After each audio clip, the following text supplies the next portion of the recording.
Kerajaan Mughal didirikan oleh Zahiruddin Muhammad Babur yang merupakan salah satu dari cucu Timur Lenk. Ayahnya Umar Mirza, penguasa Fergana. Babur mewarisi daerah Fergana dari orang tuanya ketika ia masih berusia 11 tahun. Ia berambisi dan bertekad akan menaklukkan Samarkand yang menjadi kota penting di Asia Tengah pada masa itu. Pada mulanya, ia mengalami kekalahan, tetapi karena mendapat bantuan dari Raja Safawi, Ismail, akhirnya berhasil menaklukkan Samarkand pada tahun 1494 Masehi. Pada tahun 1504 Masehi, ia menduduki Kabul, ibu kota Afghanistan. Setelah Kabul dapat ditaklukkan, Babur meneruskan ekspansinya ke India.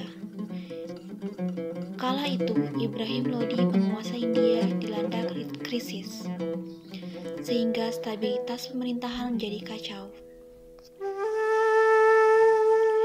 Alam Khan, paman dari Ibrahim Lodi, bersama-sama daulatkan Gubernur Lahore mengirim utusan ke Kabul, meminta bantuan Babur untuk menjatuhkan pemerintahan Ibrahim Lodi di Delhi. Permohonan itu langsung diterimanya. Pada tahun 1525 Masehi, Babur berhasil menguasai Punjab dengan ibu kota Lahore. Setelah itu, ia memimpin tentaranya menuju Delhi pada 21 April 1526 Masehi. Terjadilah pertempuran yang dahsyat di Panipat. Babur memasuki kota Delhi sebagai pemenang dan menegakkan pemerintahannya di sana. Dengan demikian, berdirilah kerajaan Mughal di India. Kerajaan Mughal merupakan warisan kebesaran Timur Lenk dan bukan warisan keturunan India yang asli. Meskipun demikian, dinasti Mughal telah memberi warna tersendiri bagi peradaban orang-orang India yang sebelumnya identik dengan agama Hindu. Babur bukanlah orang India. Syed Mahmud Nasir menulis, dia bukan orang Mughal, tapi di dalam memoarnya dia menyebut dirinya orang Turki.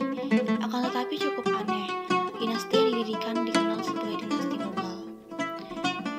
Sebenarnya, Mughal menjadi sebutan umum bagi para petualang yang suka perang di Persia, di Asia Tengah dan meskipun Timur, dan semua pengikutnya menyumpahi nama itu sebagai nama musuhnya yang paling sengit.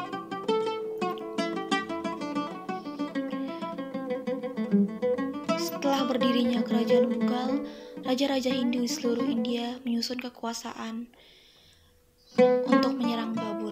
Begitu pula Afghanistan, yang masih setia pada keluarga Lodi. Namun, semuanya dapat dikalahkan oleh Babur pada tahun 1529 Masehi. Setahun kemudian, ia meninggal yang diteruskan oleh anaknya Humayun. Pada masa pemerintahannya, Humayun selalu menghadapi pemberontakan, diantaranya oleh Bahadur Shah. Tahun 1540, pertempuran melawan Sher Khan di Kanauj mengalami kekalahan yang membuatnya melarikan diri dan mengumpulkan kekuatan. Setelah 15 tahun berkelana meninggalkan Delhi, ia kembali untuk mengalahkan Sher Khan. 1 tahun setelahnya, ia meninggal dunia karena terjatuh dari tangga perpustakaan. Humayun digantikan oleh anaknya Akbar yang berusia 14 tahun. Pada masa ini, Mughal mencapai masa gemilang. Di awal pemerintahannya, Akbar menghadapi sisa-sisa keturunan Sher Khan yang berkuasa di Punjab, dan Himu, penguasa Gwalior dan Agra, yang berusaha menyerang Delhi pada 1556, yang berakhir dengan penguasaan Akbar terhadap 2 kota kekuasaan Himu. Setelah Akbar dewasa, ia menyingkirkan Bairam Khan yang sudah menjadi pengaruh karena dulu sempat diserahkan urusan pemerintah Akbar kecil. Kemenangannya atas Bairam pada 1561 Masehi dilanjutkan dengan ekspansi wilayah sekiranya seperti Ahmadnagar, Bengal, Chundar, Gujarat, Kashmir, dan Narhala.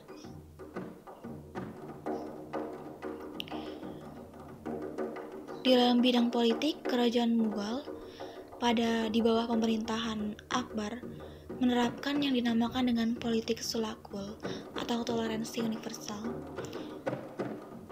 Maksudnya, semua rakyat India dipandang sama, tidak dibedakan berdasarkan etnis dan agama.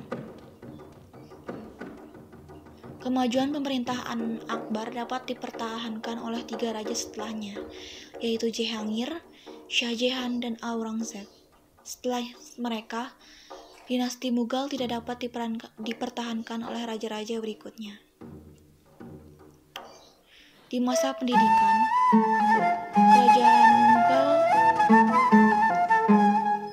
memperoleh perhatian yang cukup besar. Pada mulanya dibangun masjid yang memiliki perpustakaan dan juga tempat tinggal masjid untuk pelajar yang ingin tinggal di masjid setelah mengikuti pendidikan. Pada masa kekuasaan Akbar, sejumlah madrasah didirikan baik oleh pemerintah maupun individu. Sebuah madrasah dibangun oleh Maham Akna, ibu pengasuh Akbar di Fatehpur Siri yang dikenal dengan arsitekturnya.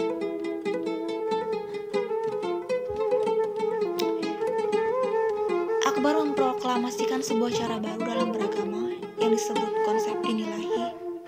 Karena aliran ini, Akbar mendapat kritik dari berbagai lapisan umat Islam.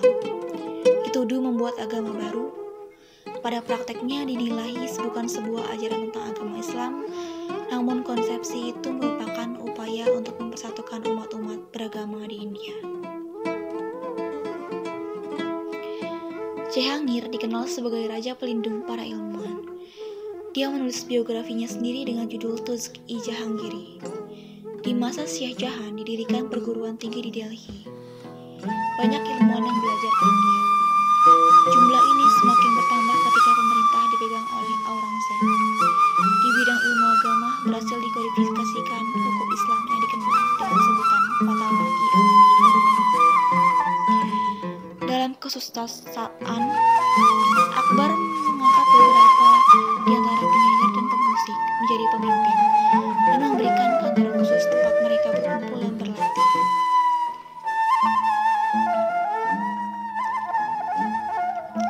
Sajak bahasa Persia pada kerajaan Mughal mencapai tingkat kesempurnaan yang tinggi, sehingga penyair-penyair India terkenal dan tak kalah hebatnya dengan penyair-penyair kelas 1 di tanah Iran.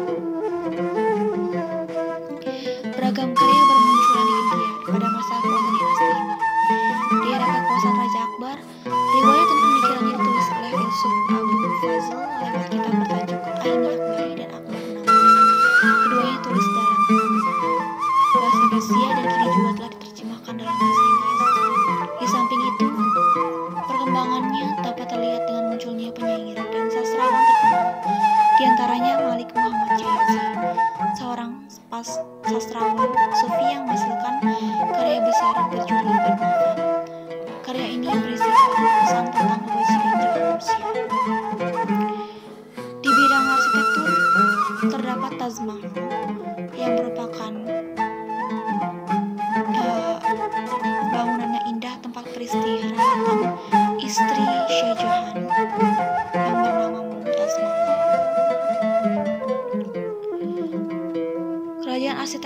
Kerajaan membangun karya arsitekturnya sendiri yang disebut arsitektur Mughal. Arsitektur Mughal adalah gaya arsitektur yang dikembangkan oleh Mughal pada abad ke-16 hingga ke-18 sepanjang kerajaan yang terus berubah di India abad pertengahan.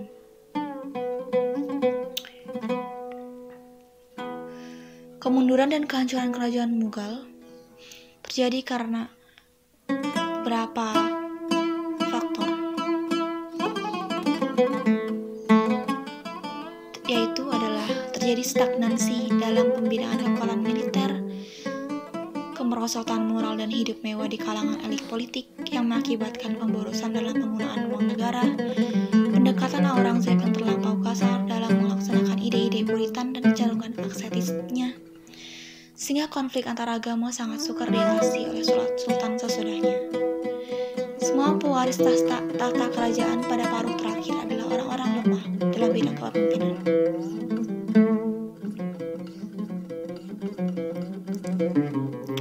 Mughal secara tidak langsung mempengaruhi perkembangan Islam di Asia Tenggara. Satu tokoh terkemuka yang jadi bukti pengaruh penyebaran Islam di Asia Tenggara ini yaitu adalah Syekh Randeri. Karyanya yang paling terkenal adalah Bustan As-Salatin yang ditulis dalam bahasa Melayu